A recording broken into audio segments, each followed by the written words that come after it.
आप software engineer हो क्या? आप लोगों ने देश में कितनी तरक्की लाई है, सब कुछ कितना एडवांस हो गया है। थैंक्स। आप लोगों को देख के तो मैं एकदम हैरान हो जाता हूँ। आप कंप्यूटर में अंदर कुछ कोड करते हो और बाहर दुनिया बदल जाती है। इतना आसान नहीं है दोस्त, ये कुछ कोड का काम नहीं है, काफी मेहनत जाती है इसके पीछे। कॉम्प्लिकेटेड है, काफी कॉम्प्लिकेटेड। वाकई, इसीलिए तो आपको इतनी तनख्वाह मिलती होगी ना? Why does everyone just sees the money in it? इसके पीछे की मेहनत कोई नहीं देखता। हम हिंदुस्तानियों की सोच ही छोटी है। Just because मैं पूरा दिन एसी ऑफिस में होता हूँ और ऑब्वियसली मुझे पसीना तो आता ही नहीं होगा, राइट? आप लोगों को ताकत यूज करनी होती है, हमें दिमाग लगाना होता है। ये बाल सफेद ऐसे ही नहीं होते। Let me give you an example. वो ECG मशीन देखो, सब कुछ कंप्यूटराइज्ड है। आपके बॉडी में क्या क्या चल रहा है सब कंप्यूटर से निकाल सकते हैं। प्लेन की, ट्रेन की, लाखों रिजर्वेशन ऑनलाइन होती है। बैंक के ट्रांजैक्शन सब एक सिंगल डेटाबेस में। Data integrity, locking, data security. कुछ आइडिया ये सब डिजाइन करना कितना कॉम्प्लिकेटेड है? और आप कह रहे कि कोडिंग करना आसान है। आप ये सब कोड करना जानते हो? पहले करता था, अब मैं प्रोजेक्ट मैनेजर हूँ, मेरी टीम सब करती है। ओह, तो अब काम आसान हो गया होगा। इस फील्ड में कुछ आसान नहीं है, जितना ऊपर जाओ उतनी ही रिस्पॉन्सिबिलिटी बढ़ती है, काम बढ़ता है, स्ट्रेस बढ़ता है। कोडिंग और डिजाइनिंग ये फिर भी आसान है, लेकिन अब मुझे पूरी टीम संभालनी पड़ती है। 10 लोगों को हर रोज जवाब देना होता है, क्वालिटी मेंटेन करनी होती है। 2 घंटे ईमेल ना चेक करूं तो लोग पैनिक करने लगते हैं। एक साइड से रिजल्ट का प्रेशर होता है और दूसरी साइड को कस्टमर को रिप्लाई करना होता है। रिक्वायरमेंट्स बदलती रहती है और यूजर्स को कुछ और चाहिए होता है, और आपका बॉस कभी सेटिस्फाइड नहीं रहता है। दोस्त, शायद तुम्हें पता नहीं है टेंशन और प्रेशर साथ में हैंडल करना कैसे होता है।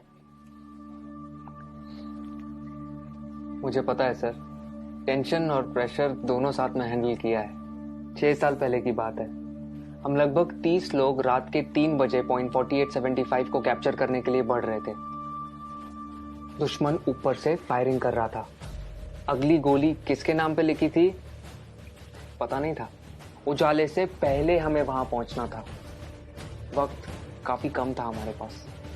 होश तो तब आया जब अगले दिन हम चोटी पर तिरंगा लहरा रहे थे, और तब हम बचे 30 नहीं, 4 लोग थे। आप subedar Sushant from 13 Jammu and Kashmir rifles on duty at peak 4875 in Kargil. मुझे बताया गया है कि मेरी टर्म पूरी हो गई है और अब मुझे सॉफ्ट असाइनमेंट का ऑप्शन दिया जाएगा। पर आप ही बताइए सर, काम आसान करने के लिए कोई अपनी ड्यूटी छोड़ सकता है क्या?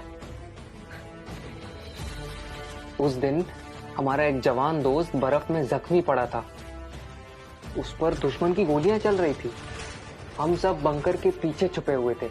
उसे बचाना मेरा कर्तव्य था और मैं उसे बचाने जाने वाला था, मगर मेरे कप्तान ने मना किया और कहा कि तुम नहीं जाओगे। मैंने इस यूनिफॉर्म में सबसे पहली कसम ये ली थी कि देश की सुरक्षा के बाद मेरे आदमियों की सुरक्षा सर्वोपरि है। ये कह के वो खुद चले गए। उस जख्मी जवान को बचाते बचाते हमारे कप्तान शहीद हो गए। उस दिन से जब भी मैं बॉर्डर पर होता हूं, उन गोलियों की आवाज और कप्तान का आखिरी चेहरा मेरे सामने आता है। वो गोलियां शायद मेरे लिए थी।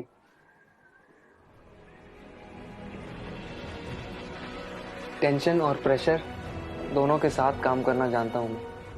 Sir, can you please go on? Yeah, sure. It was nice meeting you. Thank you for your service. जय हिंद। जय हिंद।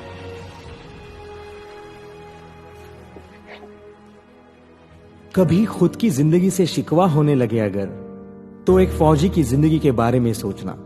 खुद की हर मुश्किल आसान लगेगी। जो खुद की सांसें दांव पर लगाकर पूरे देश की सांसें चलाते हैं, हर वक्त जान हथेली पर होती है, फिर भी हमेशा मुस्कुराते रहते हैं, जिन्होंने डर को भी डराया है और देश के लिए जीना क्या होता है ये इन सरहद के पहरेदारों ने हमें सिखाया है।